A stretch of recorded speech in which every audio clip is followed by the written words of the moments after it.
Hi, welcome to Marker Board Videos. Today's video is about the periodic table. Actually, I'm going to give you a little overview of periodic table and a little bit of bonding and a couple more things thrown in. Now, when you start something new, what's really important is that you know how to speak the language. I remember when I had no clue what a hashtag was, and now everything's hashtag this and hashtag that. I had to learn the language. I still sometimes have to look up some of those abbreviations because I don't know what they mean. I need to know the abbreviations. And so it is with chemistry. When you start to take chemistry, you see this thing called the periodic table. And a lot of people tend to get nervous when they see the periodic table, but let me break it down to you into its components so that it's easy to understand and you won't have any problems with it. So this is one cell, if you will, of a periodic table, and you'll see there's all kinds of information on it. Now, you'll see periodic tables with more information, but you'll rarely see them with less, unless, of course, your teacher is giving you some kind of a quiz, then you might see them with less. So let's go through here. The main thing you're going to see is the chemical symbol. The chemical symbol is written right in the middle, and it's either 1, 2, or 3 letters. It's an abbreviation for a word. It's the abbreviation for an element. When you see a chemical symbol, the first letter, or if there's only one letter, it's uppercase and it looks uppercase. And it's in block lettering, it's not in cursive. So this A looks like capital A. Second letter is a lowercase letter and it looks lowercase. It's not a matter of it just being lowercase, it actually has to be smaller. So that looks like a lowercase g. You will see once in a while a 3-letter abbreviation. It starts with U. When we synthesize new elements in the lab, sometimes it takes us a little while to name them, but we want to hold a place for them on the periodic table. So we give them a 3-letter abbreviation, basically stands for unnamed, element number, whatever. And as we name them, those three letters go away and become 1 or 2. But once we've named an element, it either has 1 or 2 letters in the abbreviation. Now, some of the abbreviations are really easy. Hydrogen is H. That makes sense. Helium is HE. That also makes sense, and it's not H because hydrogen already took it. Then you get things like this, AG, which is actually the chemical symbol for silver. Where the heck did that come about? Well, not every chemical name is founded in English. Some are founded in Latin or Greek, and as a result, some of these letters, symbols in English kind of don't make sense. You just need to memorize them. Find a way to memorize them. Like one of the things I can remember when I was memorizing them was, I had one that was A, you stole my gold. AU is gold. So if you'll Google it, you'll find all kinds of things that people use to help them remember those. All right, so that's chemical symbol, the 1 or 2 letters, sometimes 3, on each cell. The top number, and it's not always on the top, sometimes it's on the bottom. The whole number, always a whole number, never a decimal. The whole number is what I call the identifier. It's the fingerprint for the element. It tells you how many protons the element has. So every single time we find something that has 47 protons, we know it is silver. It can't be anything else. And every piece of silver we find has 47 protons, 100% of the time. So if you find an unknown object, you don't know what it's made of. If you counted the number of protons, you could figure out what element that was made of. Pretty simple. This number, which is almost always, I'm trying to think, I couldn't think of any examples where it was a whole number, but it's a decimal number, represents the atomic mass. The atomic mass is made up of 2 things. The number of protons plus the number of neutrons. Now I want you to know we don't have a decimal number of neutrons. It's not like we have, what would that be, 60.87. It's either 1 neutron or 2 or 3. It's a discrete number. Why then the decimal? Because this is basically a weighted average. We have isotopes, which we'll get into in a later lecture. But an isotope is just an atom that has more or less neutrons than normal, right? More or less than normal. When you're using this in your calculations, go ahead and round it to the nearest whole number when you're trying to find out the number of neutrons. So in this case, you would round it to 108.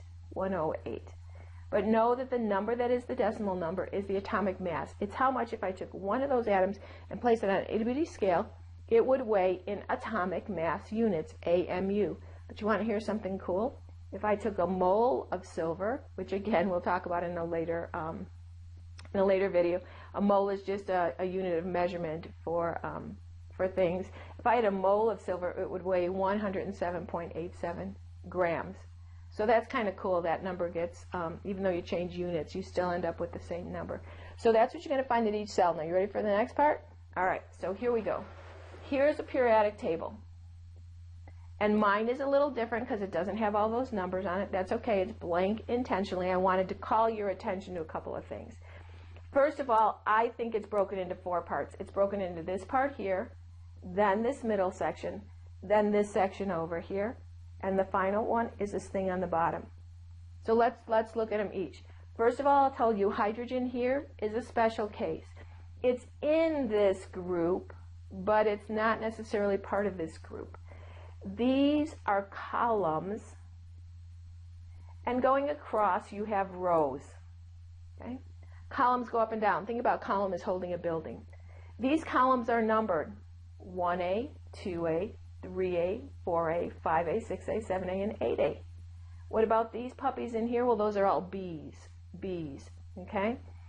Sometimes instead of 1A, 2A, 3A, you'll see 1, 2, and then it goes 3, 4, 5, 6, 7, then this is 13, 14, 15, 16, 17, 18. So whether this says 18 or 8A, the thing to remember is the last digit in 18 is an 8, and that's the same as 8A. The last digit in 13 is a 3, and that's the same as 3A. So sometimes you'll see it with the 1, 2, 3s. Sometimes you'll see it with the 10, 11, 12s, 13s.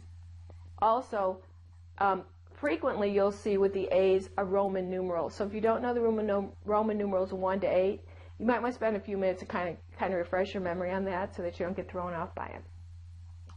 Now, they're put in a column like this because that's actually the way they fell when they were put in order according to increasing number of protons. But interestingly enough, everything in group 1A, we call that a family, behaves similarly in similar situations, just like your family does. Every family is a little different, and families have different traditions and different things that they do, but you all kind of behave in some respects a little bit similar. That's what happens in all the 1A and the 2A, 3As, 4As, etc. Let me give you an example. Group 8A, these are all the way on the end. They're gases at room temperature. They're all gases. They're called noble gases or inert gases because they don't want to combine with anything else. Why is that? We'll tell you in just a minute. But all these things like to be left on their own. They're perfectly fine, thank you. They don't need anybody else. They don't need any other element to combine with. The next one over, group 7A, is called halogens. And I wrote them up here for you. Halogens. They're very reactive. They like to react a lot. In fact, not only do they like to react with group 1A, which is called alkali metals. Alkali metals. Remember, hydrogen is a special case. Alkali metals. Very, very reactive, especially with 7. Okay? Group B in here is called transition metals or transition elements. I forgot about 2A. 2A, alkaline, I-N-E, earth metals, alkaline earth metals. So we have alkali metals, alkaline earth metals, halogens, noble gases, transition metals. What are these then? You're not going to worry about that for this course, but it's called according to the name of the element at the top. So this would be the carbon group, the nitrogen group, the oxygen group, etc. Okay, does that kind of make sense? All right. This one right here, sometimes you'll see a little squiggle line in between here. It says LA. Well, what actually happens is this whole big section here needs to fit between LA and HF. But if they did, the periodic table would be so huge that we put them down there. But this section is called the Lanthanide Series, LA, Lanthanide Series, because it goes after lanthanide. And here, same thing with the second row, AC is called the Actinide Series because it goes after AC. It goes right in there.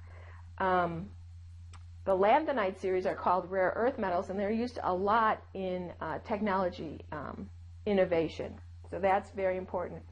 So what is this thing here? Well, that we refer to as the stair step, because you can picture yourself just climbing up the stairs, okay? The stair step starts under boron, between boron and aluminum. And it separates the metals, which is everything over here, from the nonmetals, which is over here. As you'll see, there's a lot more metals on the periodic table than nonmetals, a ton more. The things that are touching the stair step are called metalloids. Metalloids, M-E-T-A-L-L-O-I-D-S. Metalloids. I refer to them as metal wannabes. They've got some characteristics of metals, but not all of them. All right, so let's see. What else do I need to tell you about this? Metalloids, nonmetals, metals, transition metals, actinide, lanthanide, and all the rest. So I think we're good. All right, so that's your periodic table. Get a blank one, go to Google and just Google in blank periodic table. Get one and color code it. Color all the alkaline metals one color and all the alkaline earth metals another color. Kind of get those in your head because you're going to be referring back to that over and over and over again. So spend some time now and make sure you know it.